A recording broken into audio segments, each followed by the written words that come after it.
Okay, so we're going to evaluate the outputs of our 5 players participating sa ating Pinoy Fortune Fire.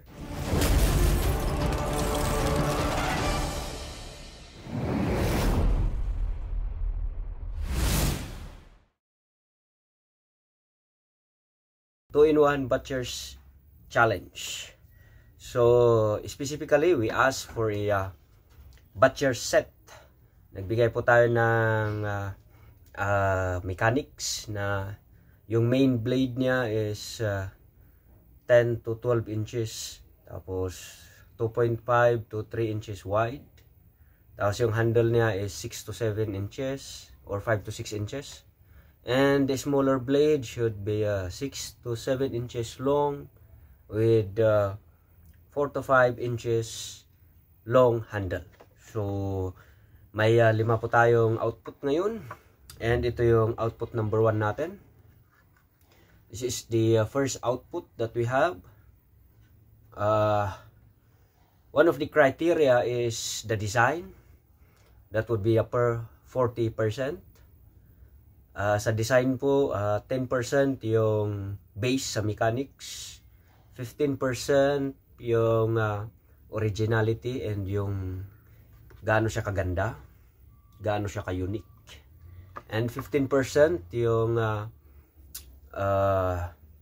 compactability, yung handy ba siya, gaano ba siya kabigat, yun. That comprises the 40% in the design criteria. Another 40% would come from the functionality. Maghahati po yan. Yung comfortability niya. Yung comfortable ba siya? Madali ba siyang hugutin? Comfortable ba yung blade sa kamay? And the other half would be the sharpness and the strength. So that would be another 40%. The remaining 20% would be based from the people's choice. So nagkaroon po tayo ng 24-hour votation sa Facebook. And doon natin malalaman yung 20% niya. So sa design, yan. Ito yung entry number 1 natin. Kapag susukatin ito, actually na-measure ko ng mga to. Itong entry number 1 kasi natin, ano siya, mas mahaba yung talim niya. Nasa 13 inches. Tapos, yung handle din nito, medyo mahaba. Pero maganda kasi nalagyan siya ng design na retention ring. So, yan. Very unique din yung weaving ng handle, yung wave ratan niya. Very unique. Very unique. Yan. It adds to the complete package design, yung overall na kagandahan niya. It adds. One thing that gives us concern sa design nito is medyo malayo ito. Medyo malayo lang itong small knife natin. It would be a lot better. It would be a lot handy if it was moved closer to the main blade. Yan. Pero overall, it's a very nice design. Yan. The second entry that we have is from Mountain Province. Actually, this is by the way, this is from Benguet. The second entry that we have is from Mountain Province. This is one of the blade that really followed the given mechanics. So, sakto lahat yung sukat nito. And we really like the design. It's a one board. It's very nice. It's really easy to carry. One thing that is lacking is hindi lang niya tinuloy yung sasabitan. Pero may butas na siya. Anyway, it's not that as important. But the design is very good. The design is very good. The only issue here that we have is the comfortability. Pag huhugutin po natin yung blade, medyo nakafit siya masyado, mahirap hugutin. Yan. I cannot even remove it smoothly. Yan. So yung mga sukat niya, pasok ito.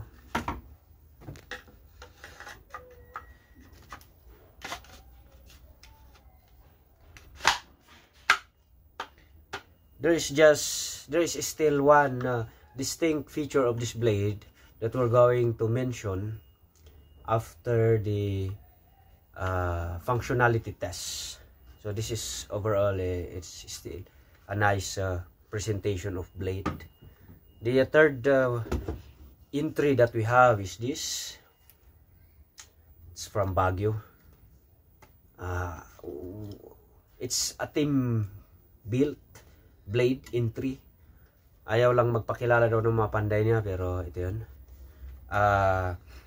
Yung ito yung blade niya. Okay. Isang issue lang natin dito sa set na to is yung maliit na blade natin, ang haba ng handle niya. Yun lang naman. And the design is very good. It's compact design. It's a very ideal design. It's very compact. The only issue was the handle of the small blade. And for me, the thickness of the blade is, I think it's too much for me. You know, masyado siyang mabigat. Masyado siyang mabigat. Pero pasok talaga ito as a chopper. It's really good, but I think it's too much the thickness of the main blade and even this small blade. This small blade is just okay, but the thickness of the main blade is, I think it's too much. It's very thick and it's heavy. So mapapagod ka pag ito gagamitin mo. Sa bagay, hindi mo kailangan ng buwelo, pero it's quite heavy. It's quite heavy. Overall, the design actually is Ifugao inspired. It's a common design that we can see for Ifugao blades. So it's a very nice one. By the way, it's the heaviest. Ito yung pinakamabigat sa mga entries natin. And we have the fourth blade entry, the typical Kiangan or Ifugao 2-in-1 blade set presentation. Yan. So pasok din siya sa mga specifications ng blade natin. Yan.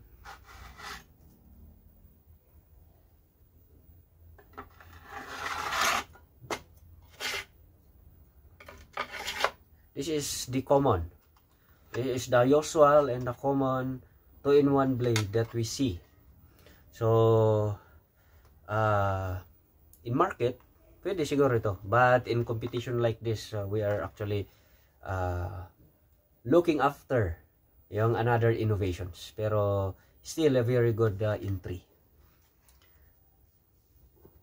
And the last set that we have, this is from the Southern Luzon.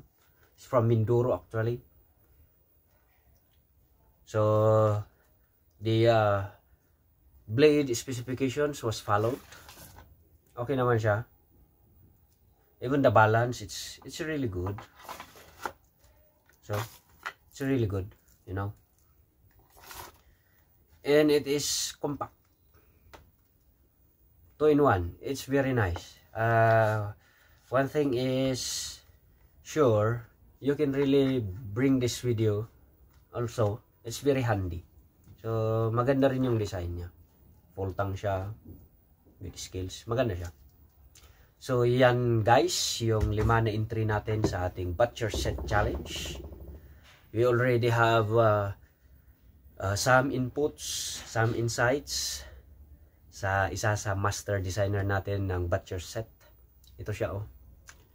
Yan.